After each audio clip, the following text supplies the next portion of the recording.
Bonjour les belles dames, j'espère que vous allez bien. Vous allez bien par la grâce de Dieu.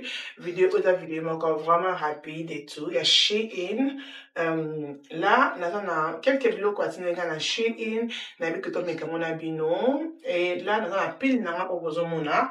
Nous avons pile dans haut. Nous avons pile dans la détail dans haut. Nous avons pile dans caméra. Na sepe na couleur wana ya mauve pembe et vraiment kitoko kola tango na pantalon pembe pantalon jean pantalon chocolat donc ça fait na salade de couleur vraiment simple et là on a la culotte oyo et là la jupe à côté comme bozomona et là moi jupe après culotte. Donc, tu as couleur les belles dans mon était parce que c'est la mouki il fallait que je mette dans la classe non seulement là tango comme ça non tango avec collant et na boot pour na ebima bien bien coach pas avec basket ça dépend seulement culotte na biso ezali high waist comme bozomona donc attention tous la libumu okomona ki et kokota libumu ko ça la bien mais celui même dans la tango comme ça et ça les kitoko vraiment simple et couleur encore bien pour la saison au doigt nango comme ça dans la tricot na la taille L dans tous les deux la tango na L dans soit que jupe ou la couleur bon on a des couleurs et marron comme ça vous voyez que couleur marron ça pas vraiment la fashion et ils ont ensemble ils ont mini jupe comme bozomona on a le cas qui collant pour la tia pour la mettre mon collante donc ils ont mini jupe et ils ont la veste en haut nous on a taille L parce que ça mini na limite que ça la trop mon coussé et on a taille L donc on met camo après na kozonga la bino OK to meka jupe na biso.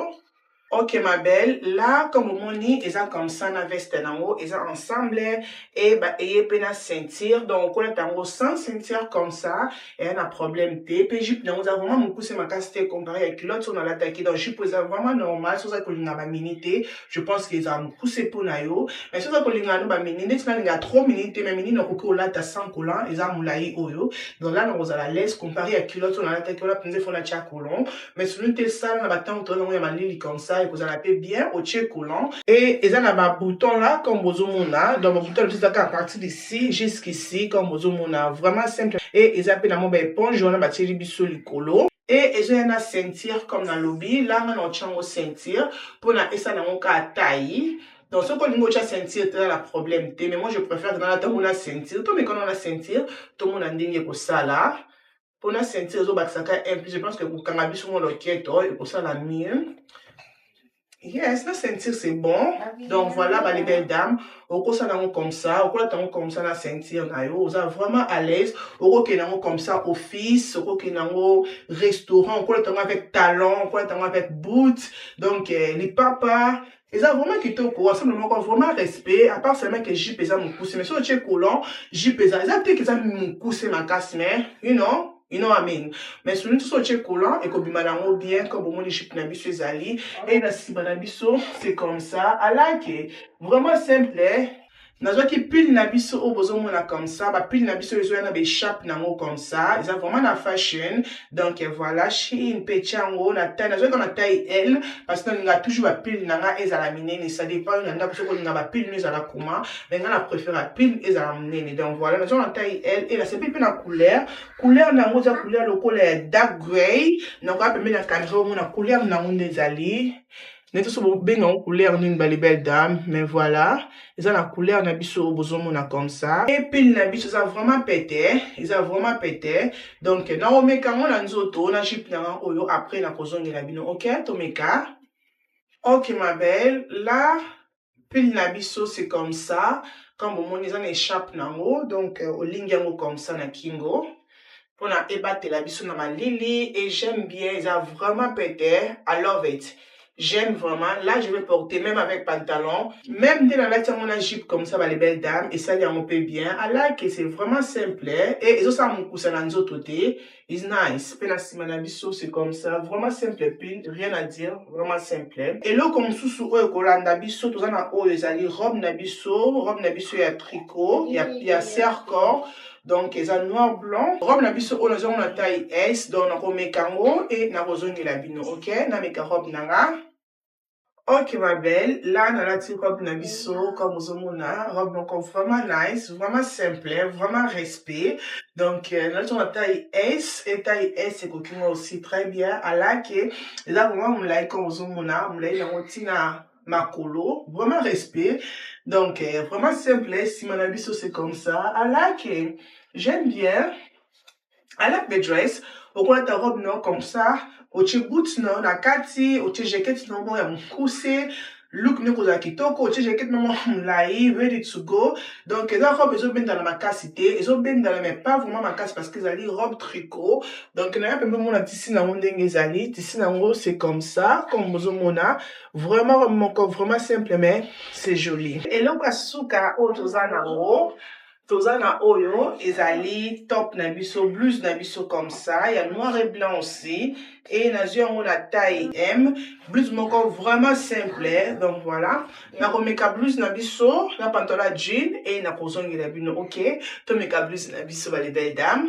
Ok ma belle, là na meki top na biso, top moko vraiment simple, vraiment joli. Si on a dit top non, ça l'accepter qu'il y a bon album na yo, oh non non, album na la kangango na melango, non.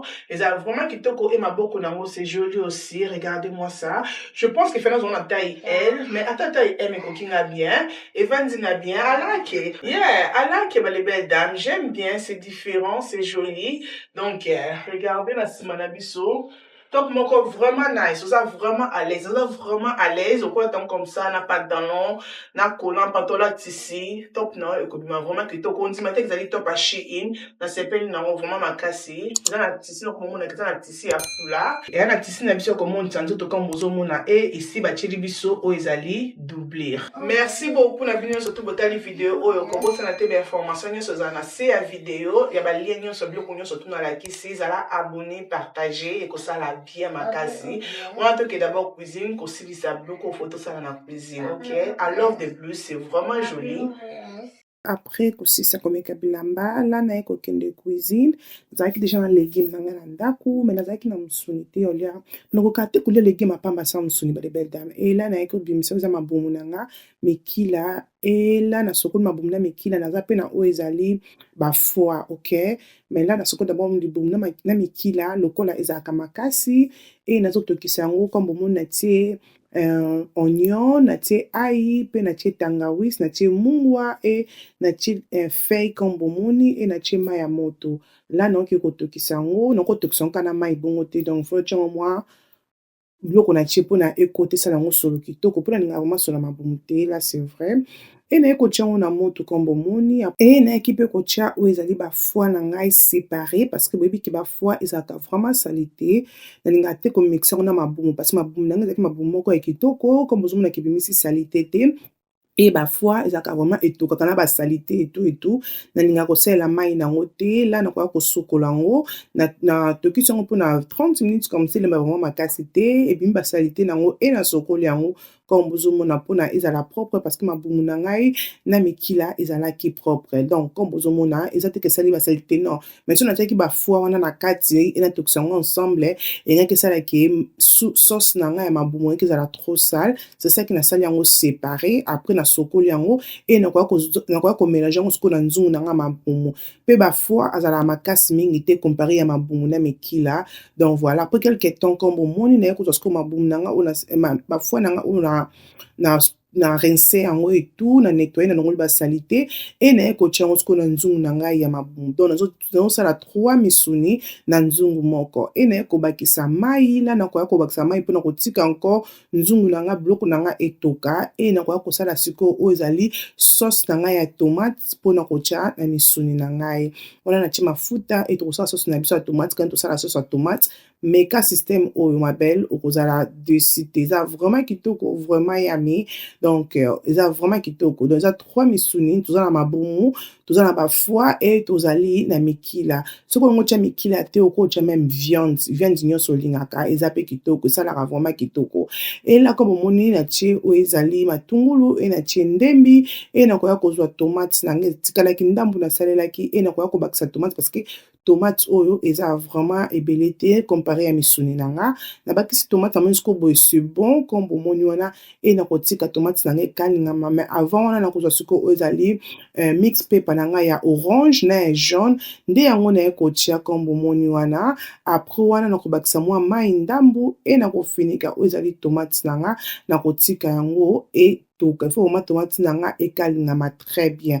Parce que so tomate ekalingami très bien te, ekosala bien te parce que misuni na nga eza déjà ya kolemba mpo olia totokisi yango soki kaka tomate ekosala bien e na ye mpe kobakisa oyo ezali céleri. Donc natie céleri na nga ezalaka na congélateur, nabimisiaki natie céleri nango e na finiki après quelque temps bomoni vraiment ke tomate na ngai etoki ekomi kokalingama comme ça mpona bomwa même couleur ekomi na couleur lokola ya burgundy la rouge bordeaux ndenge olasaka ke tomate esali nini ebeli. Donc après wana nakoki komatisa sikoyo tomate na nga nakotia yango na nzungu na biso ya mosuni.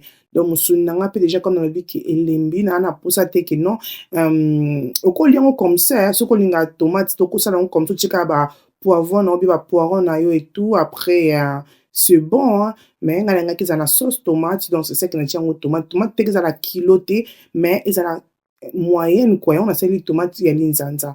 Donc voilà mpona nkombo bomoni na kobakisa mwa mai ndambu na nzungu na nga oya kobakisa mpe bagout nakotia oyo ezali bouillon parce que totiaki bouillon te. Donc voilà natia bouillon na ngai ya crevette nkombo bomoni lokola totokisa ye kaka mosuni na biso na mungwa ena nakotia sikoyo bouillon na ngai ya crevette parce que mungwa na ngai ekokaki vraiment te keleki. Donc bouillon crevette ezalaka vraiment mungwa mingi te mais ezalaka na goût kitoko.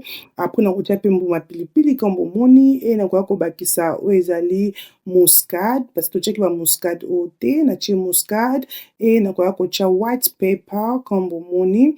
Donc natie white pepper ndambu e nakoya kobakisa oyo ezali persil natie persil na ngai ya kokauka natie ndambu nkombo bomoni wana e tokoya kobakisa oyo ezali paprika. Donc voilà natie paprika na ngai mpe bien epesa yango kaka goût kitoko na misuni na nga e na finiki yango natiki viande na ngai etoka. Après quelque temps viande na nga ebeli balibelle dame recette moko vraiment rapide vraiment yami ntango ozolia yango recette oyo nazoyebisa bino elekisa fufu c'est mon kwanga rien à dire ma belle. Donc ntango olia yango na mwa légume no mwa pembeni ozala décidé. Donc c'est comme ça ke ngai asalaki viande na nga vraiment vraiment simple mais c'était yami mpe toliaki yango comme ça naliaki yango na légume vert à côté na semoule okolia yango mpe na kwanga na loso ça dépend seulement ndenge yo olingi. Kobosana te kozala abonné koaime kopartagele ngai video ekosala ngai bien makasi soki oza mbala liboso tala ngai emeli ngai video ozala abonné na la Rose Show ekosala ngai bien mingi. Nzambe azala na biso ba bonne année balibelle dame bisous.